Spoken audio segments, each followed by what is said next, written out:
अस्सलाम वालेकुम। बिस्मिल्लाहिर्रहमानिर्रहीम।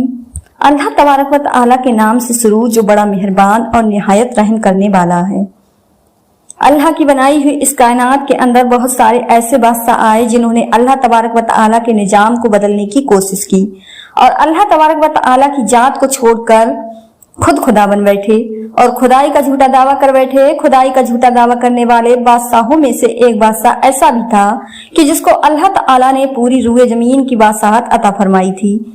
इसके बावजूद इस बादशाह ने न सिर्फ खुदाई का झूठा दावा किया बल्कि यह इस कदर सरकस और नाफरमान हो गया कि अल्लाह पाक की जात को जंग के लिए ललकारने लगा और अल्लाह तबारक व तआला को जंग करने के लिए कहने लगा।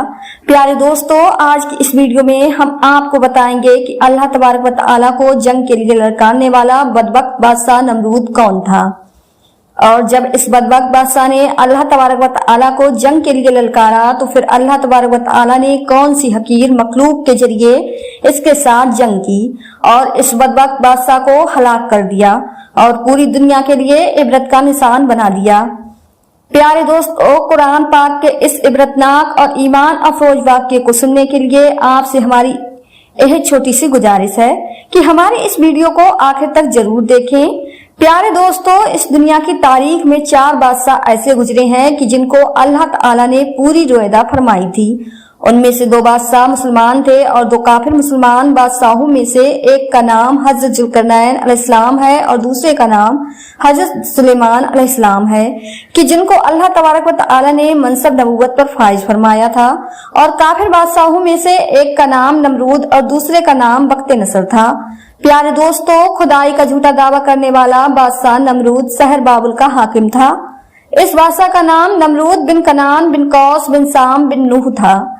प्यारे दोस्तों, रिवायत में आता है कि अल्लाह तबारक व तआला ने नमरूद को पूरी रूए जमीन पर हुकूमत अता फरमाई थी और इस बादशाह ने पूरी रूए जमीन पर 400 साल तक हुकूमत की। यह एक जाबिर और जालिम बादशाह था और इसके दौर के अंदर बुत परस्ती आम थी। लोग अल्लाह तबारक व तआला की वहदानियत को छोड़कर बुतों की पूजा किया करते और नमरूद को अपना खुदा मानते और इसकी इबादत किया करते। इस नमरूद दौर के अंदर बुत परस्ती इस कदर आम थी कि तमाम नमरूदियों ने अपने खुदाओं के तौर पर बहुत सारे बुत बनाए हुए थे जिनकी वह लोग पूजा किया करते थे। इसके साथ साथ नमरूद खुद को भी खुदा कहलवाने को अपनी पूजा करने का हुक्म देता। इस कौम की हिदायत के लिए अल्लाह तबारक व तआला ने अपने प्यारे पैगंबर हजरत इब्राहीम अलैहिस्सलाम को मबअस फरमाया। कुफ्र, शिर्क और बुत परस्ती के दौर के अंदर हजरत इब्राहीम अलैहिस्सलाम वह 22 शख्स थे जो अल्लाह तबारक व तआला की वहदानियत पर ईमान रखते थे और बुतों की बजाय अल्लाह तबारक व तआला की इबादत किया करते थे।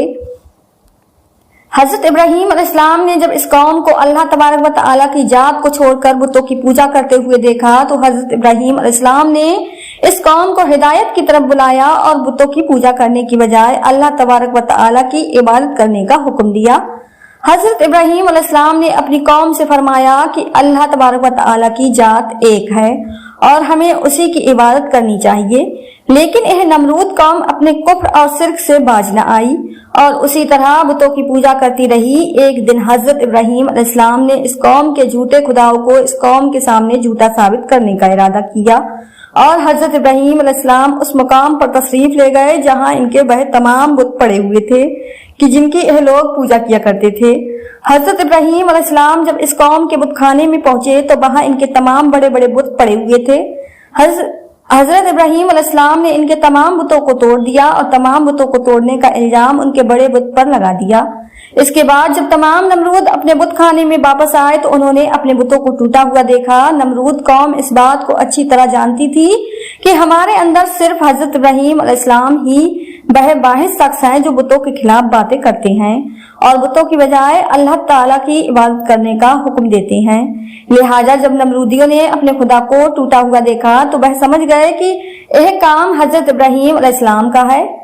चुनाचे तमाम नमरूदियों ने हजरत इब्राहीम अलैहिस्सलाम से बदला लेने के लिए हजरत इब्राहीम अलैहिस्सलाम को कत्ल करने का मंसूबा बना लिया। चुनाचे तमाम नमरूद के दरबार में हाजिर हुए और नमरूद को सारा वाक्य सुनाया और नमरूद से हजरत इब्राहीम अलैहिस्सलाम को सजा देने को कहा। इस तरह नमरूद ने जब एहबास ली तो वह आग बबूला हो गया اور اس نے ایک مقام پر آگ جلانے کا حکم دیا۔ نمرود نے یہ حکم جاری کیا کہ ایک وسیع میدان کے اندر آگ جلائی جائے اور اس کے اندر حضرت ابراہیم علیہ السلام کو ڈال دیا جائے۔ چنانچہ نمرود کے حکم کے مطابق ایسا ہی کیا گیا۔ دور دراز سے بہت ساری لکڑیوں کو اکٹھا کیا گیا اور ایک وسیع میدان کے اندر جمع کیا گیا اور ان کے اندر آگ جلا دی گئی۔ حضرت ابراہیم علیہ السلام کو سزا دینے کے لیے جو آگ جلائی گئی تھی وہ اس قدر زیادہ تھی کہ اس کے سلے آسمانوں کو چھو رہے تھے۔ پیارے دوستو، جب نمرود کے حکم کے مطابق ایک وسیع میدان کے اندر آگ کو جلا دیا گیا تو اس کے بعد حضرت ابراہیم علیہ السلام کو اس آگ کے اندر ڈال دیا گیا۔ جیسے ہی حضرت ابراہیم علیہ السلام اس آگ کے اندر تشریف لائے تو اللہ تعالیٰ نے فوراً آگ کو حکم دیا کہ اے آگ، تو حضرت ابراہیم علیہ السلام پر ٹھنڈی اور سلامتی والی ہو جا۔ تو وہ آگ اللہ تبارک و تعالیٰ کے حکم کے مطابق حضرت ابراہیم علیہ السلام پر ٹھنڈی اور سلامتی والی ہو گئی۔ حضرت ابراہیم علیہ السلام ارشاد فرماتے ہیں کہ میں جتنے دن آگ میں رہا اتنے دن میں اللہ تعالیٰ کے خاص فضل اور رحمت میں تھا، اور جو سکون اللہ تبارک و تعالیٰ کی طرف سے مجھے آگ کے اندر ملا وہ اس سے پہلے کبھی نہ تھا۔ پیارے دوستو، کچھ دنوں کے بعد حضرت ابراہیم علیہ السلام اس آگ سے زندہ باہر تشریف لے آئے۔ یہ منظر دیکھ کر تمام نمرود حیران رہ گئے، لیکن اس کے باوجود نمرود قوم اللہ تبارک و تعالیٰ کی وحدانیت پر ایمان نہ لائی اور اسی طرح اپنی بت پرستی کے اندر مبتلا رہی۔ لیکن اس کے باوجود حضرت ابراہیم علیہ السلام اپنے عہد سے پیچھے نہ ہٹے اور مسلسل اپنی قوم کو حق کی دعوت دیتے رہے۔ حضرت ابراہیم علیہ السلام نے نمرود کو 12 دفعہ سمجھایا اور اپنے کفر اور شرک سے باز آنے اور اللہ تبارک و تعالیٰ کی وحدانیت پر ایمان لانے کو کہا۔ حضرت ابراہیم علیہ السلام کی یہ بات سن کر نمرود اللہ تعالیٰ کی وحدانیت کا انکار کرنے لگا اور حضرت ابراہیم علیہ السلام سے مناظرہ کرنے لگا، اور حضرت ابراہیم علیہ السلام کے سامنے نمرود نے خدائی کا دعویٰ کر دیا۔ نمرود نے حضرت ابراہیم علیہ السلام سے مناظرہ کرتے ہوئے یہ سوال کیا کہ تیرا رب کون ہے؟ تو حضرت ابراہیم علیہ السلام نے ارشاد فرمایا کہ میرا رب وہی ہے جو زندگی اور موت دیتا ہے۔ یہ بات سن کر نمرود مسکرانے لگا اور حضرت ابراہیم علیہ السلام سے کہنے لگا کہ یہ تو میں بھی کر سکتا ہوں۔ چنانچہ نمرود نے تکبر کے ساتھ 2 قیدیوں کو بلایا جن کو سزائے موت ہو چکی تھی۔ ان میں سے ایک کو نمرود نے قتل کر دیا اور دوسرے کو آزاد کر دیا، اور اس طرح نمرود تکبر کے ساتھ حضرت ابراہیم علیہ السلام سے کہنے لگا کہ دیکھو، میں نے ایک کو زندگی دے دی اور ایک کو موت دے دی۔ اس طرح نمرود حضرت ابراہیم علیہ السلام کے سامنے اپنے آپ کو خدا کہنے لگا اور اپنی خدائی کی باطل دلیلیں پیش کرنے لگا۔ اس کے بعد نمرود پھر حضرت ابراہیم علیہ السلام سے پوچھنے لگا کہ حقیقی خدا تو میں ہوں، بتا تیرا خدا کون ہے؟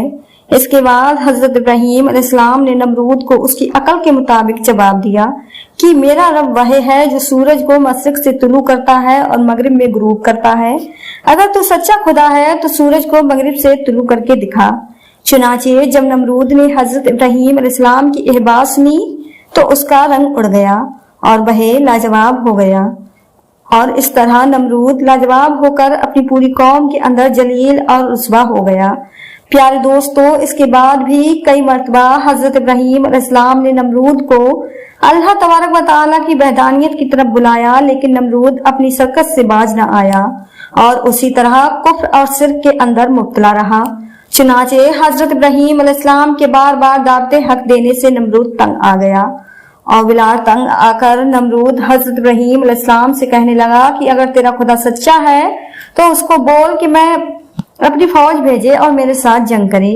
چنانچہ جیسے ہی نمرود نے حضرت ابراہیم علیہ السلام کے سامنے یہ بکواس کی تو فوراً حضرت جبرائیل علیہ السلام حضرت ابراہیم علیہ السلام کی بارگاہ میں حاضر ہوئے اور حضرت ابراہیم علیہ السلام سے کہنے لگے کہ اللہ تعالیٰ کا لشکر جنگ کے لیے تیار ہے۔ حضرت جبرائیل علیہ السلام کی یہ بات سن کر حضرت ابراہیم علیہ السلام نمرود سے یہ کہنے لگے کہ اللہ تبارک و تعالیٰ کا لشکر جنگ کے لیے تیار ہے۔ چنانچہ حضرت ابراہیم علیہ السلام کی یہ بات سن کر نمرود حضرت ابراہیم علیہ السلام سے کہنے لگا کہ مجھے 3 دن کی مہلت دی جائے تاکہ میں اپنی جنگ کی تیاری کر سکوں۔ چنانچہ نمرود کو 3 دن کی مہلت دے دی گئی۔ پیارے دوستو، چونکہ نمرود کی حکومت پوری دنیا پر تھی، ان 3 دنوں کے دوران نمرود نے پوری دنیا کے بڑے بڑے جنگجوؤں کو اکٹھا کیا اور بہت سارے ہتھیاروں کو جنگ کے لیے تیار کیا۔ اس طرح جب نمرود نے 3 دن کے اندر اپنی تمام تیاری مکمل کر لی، اس کے بعد نمرود حضرت ابراہیم علیہ السلام کو تکبر کے ساتھ للکارنے ललकार कर कहने लगा कि हमारी फौज जंग के लिए तैयार है। अपने रब से कहो कि अपनी फौज को भेजे और हमारे साथ जंग करे।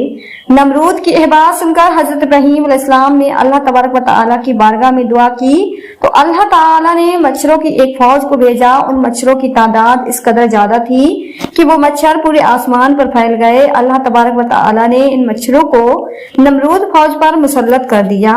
यह मच्छर अल्लाह ताला के हुक्म से देखते ही देखते नमरूद फौज का गोश्त खा गए और उनका खून पी गए। उस वक्त तमाम नमरूद फौज की हड्डियां ही बाकी रह गईं। चुनाचे इस दर्दनाक मंजर को देखकर नमरूद अपने महल की तरफ दौड़ा और अपनी बीवी के कमरे के अंदर छुप गया। इसी दौरान अल्लाह ताला ने के हुक्म से एक लंगड़ा मच्छर नमरूद के घर में दाखिल हुआ।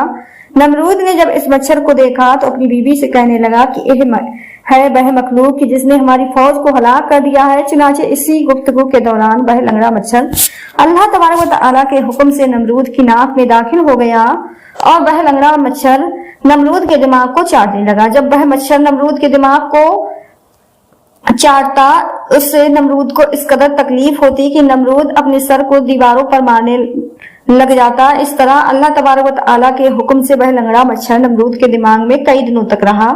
उस वक्त नमरूद ने अपने महल के अंदर यह हुक्म जारी कर दिया कि जो भी मेरे महल के अंदर दाखिल हो वह पहले नमरूद के सर पर जूते मारे। इस तरह जूते मारने के बाद नमरूद को कुछ देर के लिए आराम मिल जाता, लेकिन कुछ देर बाद फिर दर्द महसूस होना शुरू हो जाता। इस तरह अल्लाह ताला ने नमरूद को एक हकीर और लंगड़े मच्छर के जरिए सजा दी। नमरूद अपने सर को सलाखों के साथ पीटता रहता, यहाँ तक कि अल्लाह ताला ने इसको दर्दनाक मौत अता फरमाई और यह अपने सर को दीवारों पर मारता मारता हलाक हो गया। नमरूद जो पूरी दुनिया पर हुकूमत करने वाला बादशाह था और वह नमरूद जो अल्लाह तबारक व तआला को तकब्बुल के साथ जंग के लिए ललकार रहा था, उस नमरूद को अल्लाह तबारक व तआला ने एक हकीर और लंगड़े मच्छर के हाथों हलाक करवाया और पूरी दुनिया के लिए इबरत का निशान बना के रख दिया। बेशक अल्लाह तबारक व तआला हर चीज पर कादिर है।